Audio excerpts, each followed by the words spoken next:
Yes, മിക്ക ഓണപരീക്ഷയിലും ചോദിക്കുന്ന ഒരു സ്ഥിരം ചോദ്യം, ഒരു വൃത്തികെട്ട ചോദ്യം. ചോദ്യം പഠിച്ചോ. Observe the picture and answer the following question. ഈ ചിത്രം നിരീക്ഷിച്ചോ. Good, okay. ഇനി ആൻസർ ദ ഫോളോവിങ് ക്വസ്റ്റ്യൻ. ഈ ക്വസ്റ്റ്യൻ എന്ത് ചെയ്യണം? നമ്മൾ ആൻസർ ചെയ്യണം. ചോദ്യം നോക്കാം. ഒന്നാമത്തെ ചോദ്യം പിടിച്ചോ. ഒന്നാമത്തെ ചോദ്യം, name the part indicated as I. അല്ലേ? ഈ സാധനം, അതായത് ഇവിടെ ഇൻഡിക്കേറ്റ് ചെയ്തിട്ടുള്ള ഈ പാർട്ട് എന്ത് ചെയ്യുക? മെൻഷൻ ചെയ്യുക. ഇത് അവിടെ വേറൊരു പാർട്ട് മെൻഷൻ ചെയ്തിട്ടുണ്ട്. അതെന്ത് ഷീറ്റാണ്? Myelin sheet. എന്ത് ഷീറ്റാണ്? Myelin sheet. പക്ഷെ ചോദ്യം അതൊന്നുമല്ല. ഇവിടെ ഈ മെൻഷൻ ചെയ്യാത്ത ഈ പാർട്ടില്ല, അതെന്ത് ചെയ്യണം? നമ്മൾ മെൻഷൻ ചെയ്യണം. അതാരാ? എടാ ഈ വടി ആ വടി ആരാ? ആക്സോൺ. അങ്ങനെ ഒരു വടി പോകുന്നുണ്ടെങ്കിൽ ആ വടി ആരാ? ആക്സോൺ. എന്താണ് അവൻ്റെ പേര്? ആക്സോൺ. അപ്പോൾ ഒന്നാമത്തെ ചോദ്യത്തിൻ്റെ ആൻസർ ആക്സോൺ. അപ്പോൾ മലയാളത്തിൽ ആക്സോണിൻ്റെ പേരെന്താണ് സാർ? ആക്സോൺ തന്നെ. മലയാളത്തിലും ഇംഗ്ലീഷിലും ഓൻക്ക് ഒറ്റ പേരേ ഉള്ളൂ, ആക്സോൺ. നല്ല പേര്. Okay, good. ഇനി രണ്ടാമത്തെ ചോദ്യം, how does myelin sheath form? ഇവിടെ രണ്ടാമത് മെൻഷൻ ചെയ്ത ഒരാളുണ്ട്, അയാളാണ് ആര്? Myelin sheath. ആ മൈലിൻ ഷീത്ത് എങ്ങനെയാണ് ഉണ്ടാകുന്നത്? How does form? Myelin sheath എങ്ങനെയാണ് രൂപപ്പെടുന്നത്? എങ്ങനെയാണ് മൈലിൻ ഷീത്ത് രൂപപ്പെടുക? എടാ, മൈലിൻ ഷീത്തിൻ്റെ നിറം എന്താണ്? മഞ്ഞ അല്ലേ? അല്ല, വെള്ള. മൈലിൻ ഷീത്തിൻ്റെ നിറം എന്താണ്? വെള്ള. അത് കുറേ ഉള്ള സ്ഥലം വൈറ്റ് മാറ്റർ എന്നും കുറച്ചുള്ള സ്ഥലം ഗ്രേ മാറ്റർ എന്നൊക്കെ പറയും. അതൊക്കെ നമ്മൾ പഠിച്ചിട്ടുണ്ട്, അതൊന്നും പോകണ്ട. ഇപ്പോൾ തൽക്കാലം നിങ്ങൾ പറഞ്ഞു തരേണ്ടത് മൈലിൻ ഷീറ്റ് എന്തുകൊണ്ട് നിർമ്മിക്കുന്നു? നിങ്ങൾക്ക് കിട്ടിയിട്ടുണ്ടാവും എന്ന് വിചാരിക്കുന്നു. ഷോൺ സെല്ലുകൾ കമ്പൈൻ ചെയ്തിട്ടാണ് എന്തുണ്ടാവുക? Myelin sheath. Schwann cells. ഇതിൻ്റെ സ്പെല്ലിങ്ങും ഒരു വൃത്തിയായിട്ട സ്പെല്ലിംഗ് ആണ്, പക്ഷെ നമ്മൾ നോക്കിയേക്കണം. Schwann cells are combine to form myelin sheath. Schwann സെല്ലുകൾ കൂടിച്ചേർന്നിട്ടാണ് എന്തുണ്ടാവുക? മൈലിൻ ഷീറ്റ് ഉണ്ടാവുക. അങ്ങനെയാണ് എന്ത് രൂപപ്പെടുന്നത്? മൈലിൻ ഷീറ്റ് രൂപപ്പെടുന്നത്. മൈലിൻ ഷീറ്റ് ഇവിടെ പോയി. Myelin sheath. Okay, myelin sheath. ഇവിടെ നമ്മൾ രോചീനം കൊടുക്കാം. എങ്ങനെയുണ്ട്? അടിപൊളിയല്ലേ? അപ്പോൾ ഇതാണ് ഇതിൻ്റെ ആൻസർ. ഓക്കെ അല്ലേ? ഇത് ഇടയ്ക്കിടയ്ക്ക് പരീക്ഷയ്ക്ക് ചോദിക്കും. അതായത് ഈ ചോദ്യം ഇടയ്ക്കിടയ്ക്ക് ഉണ്ടാവും. ഇതിപ്പോൾ ഇവിടെ ആക്സോണിനാണ് മാർക്ക് ചെയ്യാൻ തന്നിട്ടുള്ളത്. മേ ബി ആക്സോണിനെ മാർക്ക് ചെയ്തിട്ട് ആരെ മാർക്ക് ചെയ്യാൻ പറയും? മൈലിൻ ഷീറ്റിനെ മാർക്ക് ചെയ്യാൻ പറയും. അപ്പോൾ ആ വടിയാണ് ആര്? ആക്സോണ്. ആ വടിൻ്റെ ചുറ്റിലുള്ളത് ഈ ഭാഗമാണ് ആര്? Myelin sheet. നിങ്ങൾ ഓർത്ത് വെക്കേണ്ടത് എന്താണെന്ന് ചോദിച്ചാൽ, വടി ആക്സോണും ബാക്കിയുള്ള ഭാഗങ്ങൾ മൈലിൻ ഷീറ്റും എന്നുള്ള രീതിയിൽ ഓർത്ത് വെച്ചാൽ മതി. വടിയാണ് പൊതുവെ എന്ത് ചെയ്യാറ്? അടയാളപ്പെടുത്താൻ ചോദിക്കാറ്. അപ്പോൾ വടി ആരാണ്? ആക്സോൺ. ഞാൻ അങ്ങനെ ഓർത്ത് വെക്കാറ്. ഒരു നീളത്തിലുള്ള വടി, നീളം കൂടിയ ഫിലമെൻറ്റ്, അതാണ് ആക്സോൺ. എന്നാൽ ഞാൻ ചോദിക്കട്ടെ, ഷോർട്ട് ഫിലമെൻറ്റ്, നീളം കുറഞ്ഞ ഫിലമെൻറ്റ്, അതാരാ? വേറൊരു ചങ്ങായി, ഡെൻഡ്രോൺ. ആക്സോണിൻ്റെ അനിയനാണ് ആര്? ഡെൻഡ്രോൺ. ഡെൻഡ്രോണിൻ്റെ branch dendrite, ആക്സോണിൻ്റെ branch ആക്സോണൈറ്റ്. അറിയാലോ? ഓക്കെ, എന്നാൽ ഞാൻ അടുത്ത ചോദ്യം. ഇതൊരു കിടിലൻ ചോദ്യമാണ്. Select suitable words from the box given below and complete the following table. എന്തോ വലിയ സംഭവമാക്കി പറഞ്ഞതാണ്, ഒന്നുമില്ല. സംഭവം എന്താണെന്ന് ചോദിച്ചാൽ, ഇതാ 2 ബോക്സ് ഉണ്ട്. ആ 2 ബോക്സ് എന്ത് ചെയ്യുക? വേണ്ട രീതിയിൽ കറക്റ്റ് ഫില്ല് ചെയ്യാനാണ് പറഞ്ഞിട്ടുള്ളത്. നമുക്ക് എന്ത് ചെയ്യാം? ഫില്ല് ചെയ്യാൻ നോക്കാം. ഇവിടെ ആരൊക്കെ ഉണ്ട് എന്നുള്ളത് ആദ്യം നോക്കാം. Myelin sheath. Central canal. ബ്രെയിന്, മസ്തിഷ്കം. Okay. Regulation of speed and direction of impulses, അതെന്താണ്? അത് ഇതിലേതോ ഒരു സാധനത്തിൻ്റെ ഫങ്ഷൻ ആയിരിക്കാം അല്ലേ? ചാൻസ് ഉണ്ട്. നോക്കാം. ആവേഗങ്ങളുടെ വേഗതയും ദിശയും നിയന്ത്രിക്കൽ.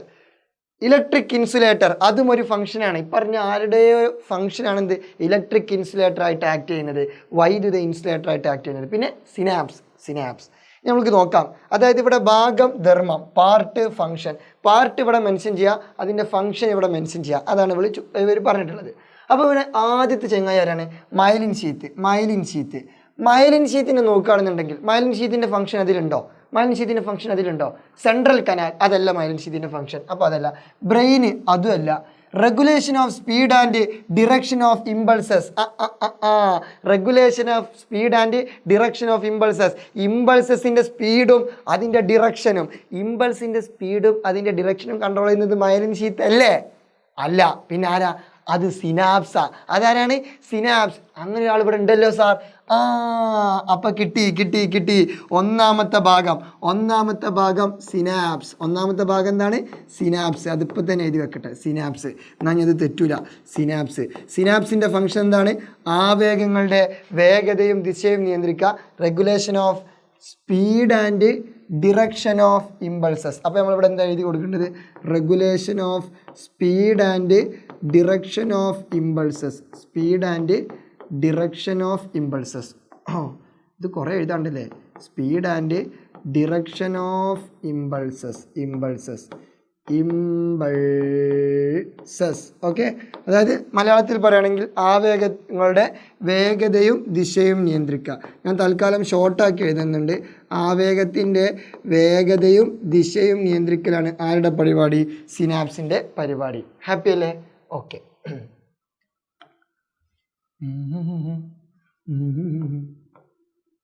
ഓക്കെ, ആവേഗങ്ങളുടെ വേഗതയും ദിശയും നിയന്ത്രിക്കലാണ് ആരുടെ പരിപാടി? സിനാപ്സിൻ്റെ പരിപാടി. ഇന്ന് അങ്ങനെയാണെങ്കിൽ രണ്ടാമത് നോക്കാം. Central canal. സെൻട്രൽ കനാലിൻ്റെ ഫംഗ്ഷൻ ഇവിടെ ഉണ്ടോ? സെൻട്രൽ കനാലിൻ്റെ ഫംഗ്ഷൻ ഇവിടെ എവിടെയെങ്കിലും ഉണ്ടോ? നോക്കൂ നോക്കൂ നോക്കൂ നോക്കൂ. ഇലക്ട്രിക് ഇൻസുലേറ്റർ ആയിട്ട് ആക്ട് ചെയ്യുന്നത് സെൻട്രൽ കനാലിൻ്റെ ഫംഗ്ഷൻ ആണോ? അല്ല. അപ്പോൾ അവനെ നമുക്ക് വെറുതെ ഒഴിവാക്കാം, ചുമ്മാ ഒഴിവാക്കാം. ബ്രെയിനിൻ്റെ ഫംഗ്ഷൻ ആണോ regulation of speed and direction of impulses? അല്ല. അതാരുടെ ഫംഗ്ഷനാ? അതിപ്പോൾ നമ്മൾ എഴുതി കൊടുത്തു, സിനാപ്സിൻ്റെ ഫംഗ്ഷനാണ്. എന്നാൽ ഇലക്ട്രിക് ഇൻസുലേറ്റർ അത് ബ്രെയിനിൻ്റെ ഫംഗ്ഷൻ ആണോ? അല്ല. അപ്പോൾ ബ്രെയിനിനെ നമുക്ക് എന്ത് ചെയ്യാം? തട്ടാം. പോടാ പോയി. ഇനി അടുത്തത് ഇവിടെ ആര് മാത്രമേ ഉള്ളത്? മയലിൻ ഷീത്ത് മാത്രമേ ഉള്ളത്. അപ്പോൾ മയലിൻ ഷീത്തിൻ്റെ ഫംഗ്ഷൻ ആയിരിക്കും എന്ത്? Electric insulator. അപ്പോൾ മയലിൻ ഷീത്തിൻ്റെ ഒരു ധർമ്മം എന്താണ്? ഒരു ഫംഗ്ഷൻ എന്താണ്? വൈദ്യുത ഇൻസുലേറ്റർ ആയിട്ട് പ്രവർത്തിക്കുക. അപ്പോൾ നമ്മളിവിടെ എഴുതി കൊടുക്കേണ്ട അടുത്ത ആളാരാണ്? മയലിൻ ഷീത്തിൻ്റെ നിറം എന്താണ്? വെള്ള. നമ്മൾ പറഞ്ഞതാണ്. അപ്പോൾ മയലിൻ ഷീത്തിൻ്റെ ഫംഗ്ഷൻ എന്താണ്? ഇലക്ട്രിക് ഇൻസുലേറ്റർ ആയിട്ട് ആക്ട് ചെയ്യും. അത് മാത്രമാണോ മയലിൻ ഷീത്തിൻ്റെ ഫംഗ്ഷൻ? അല്ല. വേറെയും ഒരുപാട് ഫംഗ്ഷൻസ് ഉണ്ട്. ആക്സോണിനെ പ്രൊട്ടക്റ്റ് ചെയ്യും, ആക്സോൺ ഓക്സിജനും ന്യൂട്രിയൻസും കൊടുക്കും. അതൊക്കെ അവരുടെ ഫംഗ്ഷനാണ്. മയലിൻ ഷീത്തിൻ്റെ ഫംഗ്ഷനാണ്. So myelin sheath electric insulator. അത് നമ്മൾ എന്ത് ചെയ്തു? കറക്റ്റ് ഫില്ല് ചെയ്ത് കൊടുത്തു. അപ്പോൾ അതും ക്ലിയർ ആയി. സോ ഇവിടെ നമുക്ക് ഈ ഒരു ചോദ്യത്തിൽ നമുക്ക് എത്ര മാർക്ക് കിട്ടി? 2 മാർക്ക് കിട്ടി. പിന്നെ മുമ്പത്തെ ചോദ്യത്തിൽ നിന്ന് നമുക്ക് എത്ര മാർക്ക് കിട്ടി? 2 മാർക്ക് കിട്ടി. സോ ഈ ഒരു ചെറിയ വീഡിയോയിൽ നിങ്ങൾക്ക് ടോട്ടൽ എത്ര മാർക്ക് കിട്ടി? 4 മാർക്ക് കിട്ടി അല്ലേ? ഓക്കെ, ഹാപ്പി അല്ലേ? സോ ഇതേപോലെ എന്ത് ചെയ്യുക? ഉഷാറായിട്ട് അടിപൊളിയായിട്ട് പഠിക്കുക. Be like smart, be not like വാഴ. Okay, bye. Love U.